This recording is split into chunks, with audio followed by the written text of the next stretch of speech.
Liam Neeson and Natasha Richardson. A love story cut short, but never forgotten. Liam Neeson and Natasha Richardson shared a quietly powerful love story that spanned over 15 years. A bond that endured through stardom, parenthood, and ultimately, heartbreak. The Taken star and the Parent Trap actress first met in 1993 while starring opposite each other in a Broadway revival of Anna Christie.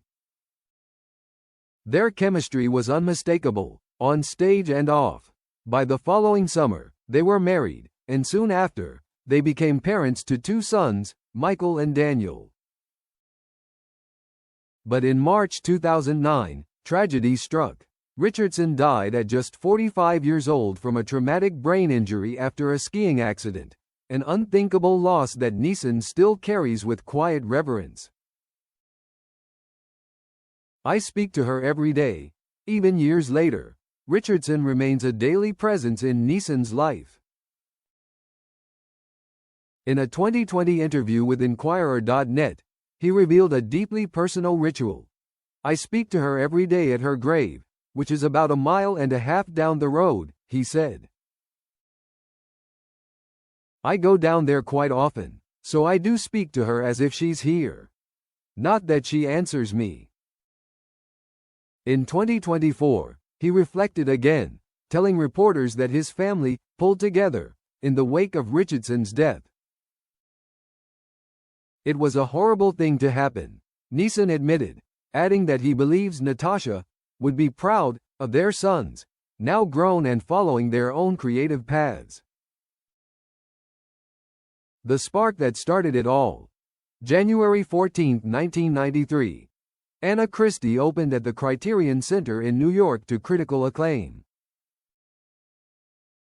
The New York Times praised Richardson's performance as possibly the performance of the season, and noted the sensitive partnering she received from Neeson. Backstage, however, the real drama was unfolding. At the time, Richardson was married to producer Robert Fox, while Neeson, then 40, had been romantically linked to Helen Mirren and had recently proposed to Brooke Shields. Recalling their early chemistry, Neeson described acting with Richardson as a wonderful kind of dance. In a 2014 interview with 60 Minutes, he elaborated, "I'd never had that kind of an explosive chemistry situation with an actor or actress. A love blossoms amid heartache." April 1993. 1 month after the show's closing, Richardson divorced Fox. In a candid interview published posthumously in 2009, she admitted the timing was complicated. Working with Liam, what happened between us, and that becoming public knowledge in conjunction with my marriage falling apart, it was kind of bad timing, she told the New York Daily News. So what can I say? Obviously, I fell very much in love with him. May 11, 1993. While filming Schindler's List in Poland, Neeson sent Richardson a card for her 30th birthday, signed, "Lots of love, Oscar." Richardson reportedly replied that the message seemed too platonic. That moment, Neeson later said, marked a turning point. "That was when I knew I really loved this person," he recalled. "This is real and genuine, and something that has to be protected." Red carpets, Bond ultimatums, and a wedding in the woods. June 6, 1993. They made their red carpet debut hand in hand at the Tony Awards, where both were nominated for Anna Christie. 1994.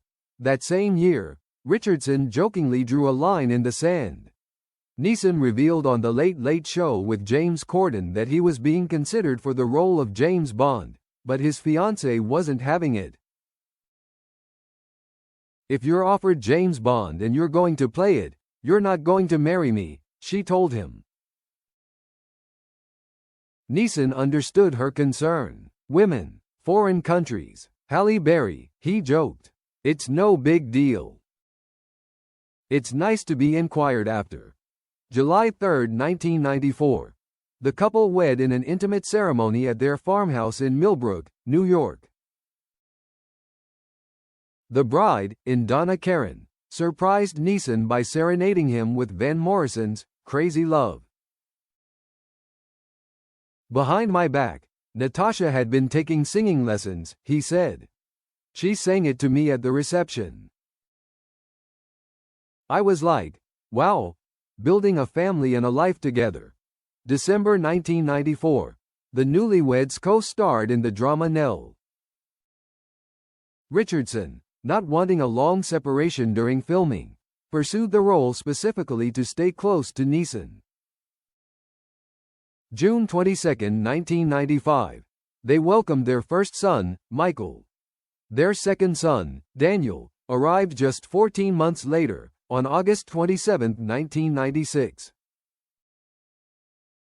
Richardson later admitted that the back-to-back pregnancies were a surprise. I had just gotten my body and my professional life back in shape when this happened, she told the Buffalo News. As an actress, I screamed, help. Of course, now I'm just reveling in it. A life changed forever. March 16, 2009. While skiing in Quebec, Richardson suffered what initially seemed like a minor fall. She declined medical treatment at first. Hours later, she collapsed and was airlifted to Montreal. Neeson rushed from a Toronto film set to her side. She was on life support, Neeson told 60 Minutes. I told her I loved her. Said, sweetie, you're not coming back from this. The couple had previously made a pact not to prolong life support in such circumstances. Richardson's organs were donated, a decision Neeson says would have made her proud. March 18, 2009. Richardson's death was confirmed. She was buried near their home in upstate New York. Living with loss. In the years following, Neeson rarely spoke publicly about his grief. When he did, the pain was palpable. Grief's like a wave, he told Anderson Cooper. You just get this profound feeling of instability, and then it passes, and becomes more infrequent. But I still get it sometimes. He threw himself into his work. In the decade after her death, Neeson acted in nearly 40 films. I just didn't want to wallow, he said. Especially for my boys. March 31, 2017.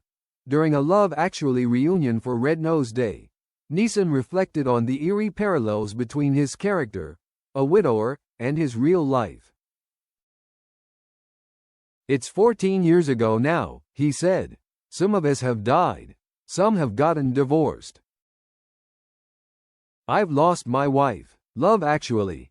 That's the tapestry of life.